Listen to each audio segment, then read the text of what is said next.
Mahigit 6 na buwan matapos iugnay mismo ni Pangulong Duterte si Senador Laila de Lima sa kalakalan ng droga sa Bilibid. Inilabas na nga po kahapon ang warrant of arrest laban sa kanya. Pero paano nga pa nadawit ang senadora sa kaso? Balikan natin sa report na ito.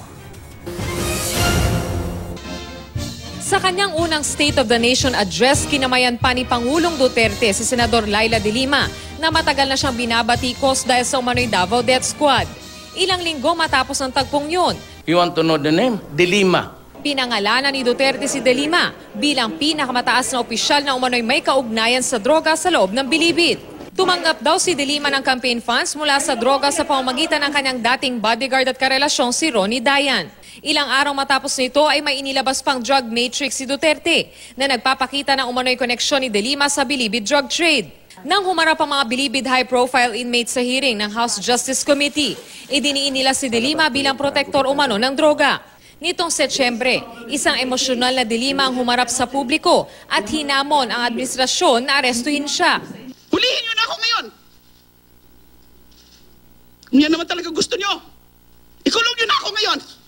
Pagsapit ng Oktubre, nagsampa naman ang reklamong drug trafficking kay De Lima at 7 iba ang DACC sa DOJ. Nitong Enero lang, hiniling naman ni De Lima sa Court of Appeals na pigilan ng DOJ na siyang magdesisyon sa mga reklamo kaugnay ng pagkakadawit niya sa drug trade. Ang ombudsman daw ang may jurisdiction sa mga reklamo laban sa mga opisyal at empleyado ng gobyerno. Nitong Biyernes lang, isinampa ng DOJ ang kaso laban kay De Lima sa Muntinlupa RTC.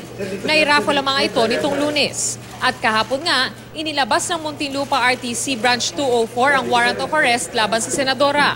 Ninanais ko muna po na umuwi muna para makapiling ko na muna po.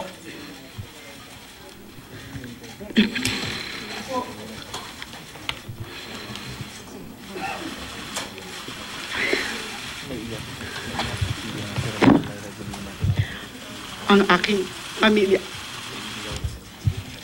Walang piyansa mga kasong ito na may kaakibat na parusang 12 hanggang 20 taong pagkakabilanggo o multang 100,000 pesos hanggang 500,000 pesos. Para sa unang balita, Von Aquino reporting.